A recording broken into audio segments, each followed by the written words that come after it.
నాకు అన్న సమానమైన పవన్ అన్న కూడా ఉన్నారు.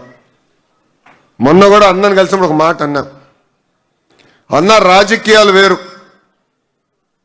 రిలేషన్షిప్ వేరు.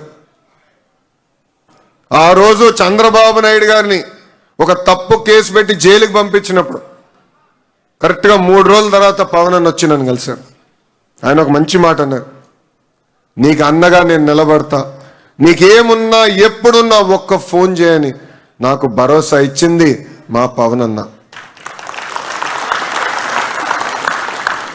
ఈరోజు కేబినెట్ మీటింగ్లో మంగళగిరి పనులు వస్తూ ఉంటాయి, 100 పడకల ఆసుపత్రి కానీ మిగతా కార్యక్రమాలు వచ్చినప్పుడు నా ఎదురుగా పక్క కూర్చుని ఉంటారు. ఆయన నా వైపు చూసి బాగా నవ్వుతారు, అన్నీ నువ్వు పట్టుకెళ్తున్నావా అన్నట్టుగా.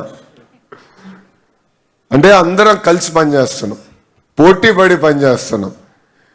రాష్ట్రాన్ని అభివృద్ధి చేయాలి, దారి తప్పిన రాష్ట్రాన్ని సరైన దారిలో పెట్టాలి లక్ష్యంతో మేమందరం పనిచేస్తున్నాం.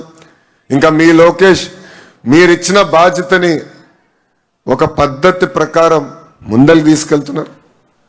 నేను ఆనాడు కూడా చెప్పా, మంగళగిరి ప్రజలు హాయిగా బతకాలి, రాజకీయ ప్రమేయం ఉండకూడదు, రోజువారీగా చల్లగా ఉండాలి, అభివృద్ధి సంక్షేమంతో పాటు మన పిల్లలకి పెద్ద ఎత్తున ఇక్కడనే ఉద్యోగాలు ఉపాధి కల్పించాల లక్ష్యంతో నేను ఈరోజు పనిచేస్తున్నాను.